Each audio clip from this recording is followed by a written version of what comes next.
ఇలా MIM party మతం పేరుతోని మానవహోమం సృష్టించే ప్రయత్నం చేసింది ఎంఐఎం పార్టీ కాంగ్రెస్ పార్టీ కలిసి.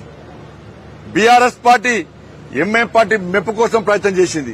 నేను మొన్న చెప్పిన కరీంనగర్ లో ఎంఐఎం పార్టీ కాంగ్రెస్ పార్టీతో సంసారం చేస్తుంది, బీఆర్ఎస్ పార్టీకి కన్ను ఓడుతున్నది. ఇది ఎంఐఎం పార్టీ యొక్క విధానం. కరీంనగర్ లో 7 సీట్లున్న ఎంఐఎం పార్టీని కరీంనగర్ ప్రజలు భారతీయ జనతా పార్టీ 3 సీట్లకు పరిమితం చేసింది. కేవలం 3 సీట్లకే పరిమితం చేసింది. ఎంఐఎం పార్టీ ఆఫీస్ ఏరియాలో కూడా ఇలా నా జాగా నా అడ్డానుకున్న ఎంఐఎం పార్టీ ఆఫీస్ ఏరియాలో కూడా ఇలా కాశ్యాప్ జెండాను రెప్పరెప్ప కార్యకర్తలు భారతీయ జనతా పార్టీ కార్యకర్తలు కాదు. ఎంఐఎం పార్టీకి ఏడ పట్టుందో కశ్మీర్ గడ్డ గోదాంగడ్డ ప్రాంతంలో ఇలా భారతీయ జనతా పార్టీ కార్యకర్తలు అనేక సందర్భాల్లో ఎంఐఎం పార్టీలు ఇబ్బంది పడితే ఇలా భారతీయ జనతా పార్టీ కార్యకర్త ఇక్కడ భయపడలే. అదే ప్రాంతంలో ఇవాళ భారతీయ జనతా పార్టీ కార్యకర్తలు పోటీ ఇచ్చడం ఇదే సునీల్ రావు గారి నేతృత్వంలో అలా కాశ్యాప్ జెండా ఎగిరిన పార్టీ భారతీయ జనతా పార్టీ.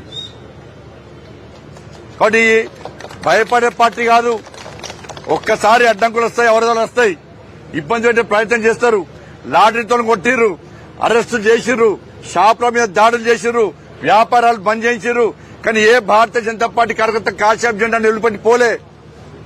ఇప్పుడు కాదు, ఎప్పటికైనా నా మోడీ రాజ్యం వస్తుంది, నా మోడీ ప్రభుత్వం వస్తుంది, నా మోడీ ఆశ నెరవేర్చాలే. తెలంగాణ రాజ్యంలో భారతీయ జనతా పార్టీ జెండా ఎగిరా అని చెప్పి ఆ కార్యకర్తలు ఎక్కడ పారిపోకుండా భయపడకుండా అదే పరంపర అదే జెండాను మోస్తూ ఇలా 66 మందిలో 56 మందికి పార్టీ కోసం కష్టపడి పనిచేసే కార్యకర్తలు టికెట్ ఇచ్చినాం. 56 మందికి అనేక మంది సామాన్య కార్యకర్తలు ఇలా కార్పొరేటర్ గెలిచారు. సామాన్య ప్రజల కార్యకర్తలు గెలిచిన కార్పొరేటర్గా లక్ష్యం జీవితాశ ఒక్కసారి ప్రజాపతి కావాలన్నా, ఒక్కసారి టికెట్ ఇవ్వనన్నా నాకు అని చెప్పి వాళ్ళు అన్న తర్వాత ఒక సర్వే నిర్వహించి 3 మెన్ కమిటీ వేసి ఏడ పైరవులకు తావు లేకుండా ఇలా ఆ టికెట్ ఇస్తే ఇలా 30 మంది గెలిచినాం. 15 ఓట్లతో ఒక కార్యకర్త ఓడిపోయాడు, 30 ఓట్లతో కార్యకర్త ఓడిపోయాడు, తక్కువ ఓట్లతో కొంతమంది కార్యకర్త ఓడిపోయాడు. బట్ దీంతో పాటు ఇలా ఇక్కడ కార్యకర్తల కమిట్మెంట్ ఇలా కష్టపడి పనిచేసారు.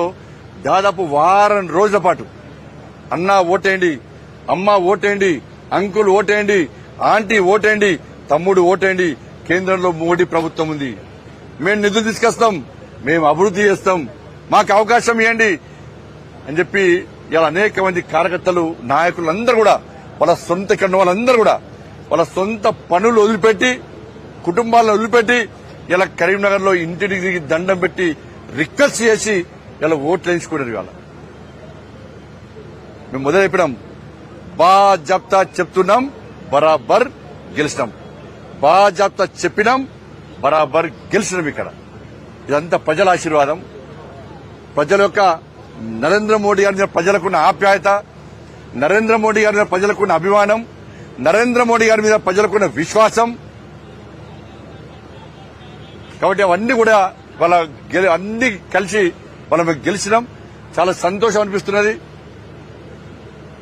కానీ రాబోయే రోజుల్లో ఈ పార్టీ ఆ పార్టీ అనకుండా అందరినీ కలుపుకొని కరీంనగర్ అభివృద్ది కోసం నరేంద్ర మోడీ గారికి కలిసి మా ప్రియతమ నేత నన్ను ప్రోత్సహించేటువంటి, భుజం తట్టి ప్రోత్సహించేటువంటి, నాకు ఏ ఇబ్బంది వచ్చినా ఏదొచ్చినా నేనున్నా అని చెప్పి నన్ను ముందుకు నడిపించే నా అమిత్ షా గారి యొక్క సహకారంతో, ఇలా నితిన్ నబీన్ గారి యొక్క ఆలోచనతోని, రామచంద్రరావు గారి నేతృత్వంలో ఇలా మేము ముందుకు వస్తాం, అభివృద్ధి అంతా చూపడతాం. ఇదే కాదు, ఇలా కరీంనగర్ లో ఏ విధంగా విజయం సాధించినామో వాళ్ళ హైదరాబాద్ భాగ్యనగర్ కూడా రేవంత్ రెడ్డి గారి ప్రభుత్వం సొంత ఆస్తులు అన్నదమ్ములు వంచుకున్నట్టు, వీళ్ళు కష్టపడ్డ ఆస్తులు అన్నదమ్ములు వంచుకున్నట్టు రేవంత్ రెడ్డి గారు ఓవేసీ కుటుంబం ఇద్దరు కలిసి హైదరాబాద్ ను పంచుకునే ప్రయత్నం చేశారు, విభజించే ప్రయత్నం చేశారు. ఎంఐఎం పార్టీకి ఒక ఏరియాను గుత్తా రాసిచ్చి మీరు దీన్ని దున్నుకోండి, మీరు సంపాదించుకోండి, కబ్జాలు చేయండి, దొంగదందాలు చేయండి, లంగదందాలు చేయండి, ఇతర దేశాలు ఉగ్రవాదులకు స్థావరాలు ఇవ్వండి, మీరు చేయరని దండంతా చెయ్యండి అని చెప్పి ఇలా ఎంఎం పార్టీ ఏరియాకు ఎంఎం పార్టీలకు ఒక ఏరియా రాయించిండు రేవంత్ రెడ్డి గారు. ఇలా అదే ఇలా కాంగ్రెస్ పార్టీకి మరణ శాసనం కాబోతుందని గుర్తుంచుకోవాలి రేవంత్ రెడ్డి గారు. ఎస్ బరాబర్ జీహెచ్ఎంసీ ఎన్నికల్లో ఏవైతే మూడు కార్పొరేషన్ చేసినవో ఒక ఎంఏ పార్టీకి రాసిచ్చి ఇంకా 2 మేమే గెలుస్తామని చెప్పి రేవంత్ రెడ్డి గారు వాళ్ళ కాంగ్రెస్ పార్టీ విరవుతున్నది. సవాల్ లేదు. అలా అక్కడ చెప్తున్నాం, బరాబర్ జాబ్తా చెప్తున్నాం. హైదరాబాద్ లో కూడా ఇలా కాషాయపు జెండాను ఎగిరేయడానికి తెలంగాణ రాష్ట్ర వ్యాప్తంగా ఇలా భారతీయ జనతా పార్టీ కార్యకర్తలు కసితో ఉన్నారు, ఇలా ఆతృతతో ఉన్నారు.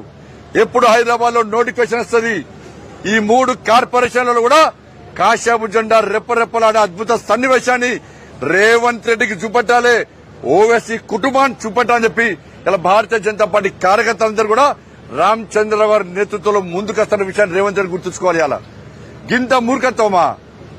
రాజకీయాల కోసం ఎంఏ పార్టీకి దాసోహమై ఎంఏ పార్టీ మోచేతి నీళ్లు తాగి ఒక ఏరియాను రాసిస్తే ఇలా భారతీయ జనతా పార్టీ కార్యకర్తలు చేతులు ముడుచుకొని కూర్చోలేరు. కార్యకర్తలు రగిలిపోతున్నారు, ఆవేశంతో ఊగిపోతున్నారు. ఎట్టి బస్లో కాంగ్రెస్ పార్టీకి ఎంఏ పార్టీ గుణపాఠం చెప్పాలని చెప్పి వాళ్ళ రెడీగా ఉన్న విషయాన్ని ఇలా కాంగ్రెస్ పార్టీ ప్రభుత్వం ఇలా ఎంఏ పార్టీ గుర్తుంచుకోవాల్సిందిగా అందరికీ విజ్ఞప్తి చేస్తూ ఇలా ఇంత కష్టపడి పనిచేసేటువంటి ఫస్ట్ ముందుగా నా భారతీయ జనతా పార్టీ కార్యకర్తలు నిజంగా hats off. Bharatiya Janata party అభ్యర్థులను ఆశీర్వదించినటువంటి ఇలా కరీంనగర్ ఓటర్లకు నిజంగా హ్యాట్స్ ఆఫ్. కష్టపడి ఇంటింటికి తిరిగి ఓట్లను అభ్యర్థించినటువంటి నా అభ్యర్థులకు హ్యాట్స్ ఆఫ్. ఇలా ఇవన్నిటికీ కారణం నా తల్లి మహాశక్తి మాత.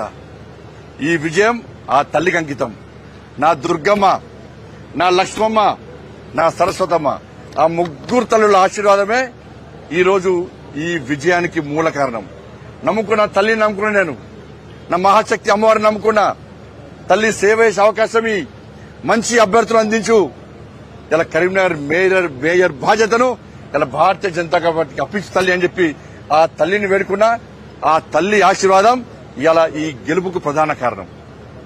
ఇప్పుడు రాబోయే రోజుల్లో కూడా ఆ తల్లి ఆశీర్వాదంతో తప్పకుండా ప్రజల ముందుకు వస్తాం, ప్రజలకు అందుబాటులో ఉంటాం. ఎక్కడ అవినీతికి ఆస్కారం లేకుండా, అక్రమాలకు ఆస్కారం లేకుండా నరేంద్ర మోడీ గారు ఇచ్చిన నిధులను నీతిగా, నిజాయితీగా, నిబద్దతతో ప్రజలకు అందే విధంగా ఇలా అభివృద్ధి ఎంతో చేసి చూపెడతామని చెప్పి ఈ సందర్భంగా ప్రజలకు హామీ ఇస్తూ కార్పొరేషన్ పూర్తిగా ప్రక్షాళన చేస్తాం. ప్రజలు కార్పొరేషన్ చుట్టూ తిరగడం కాదు, నాయకులే ఇలా ప్రజల వద్దకు వెళ్లే విధంగా ఇలా సునీల్ రావు గారు లాంటి నాయకులందరూ అవగాహన ఉన్నటువంటి నాయకులు, పూర్తి దీని మీద అన్ని విషయాలు తెలిసినటువంటి నాయకుల యొక్క సహకారంతో తప్పకుండా సేవ చేయడానికి సిద్దంగా ఉన్నామని చెప్పి ఈ సందర్భంగా తెలియజేస్తూ అభ్యర్థులందరూ కూడా కష్టపడి పనిచేస్తున్న అభ్యర్థులందరూ కూడా గెలిచినటువంటి అభ్యర్థులందరూ కూడా హృదయపూర్వక శుభాకాంక్షలు తెలియజేస్తూ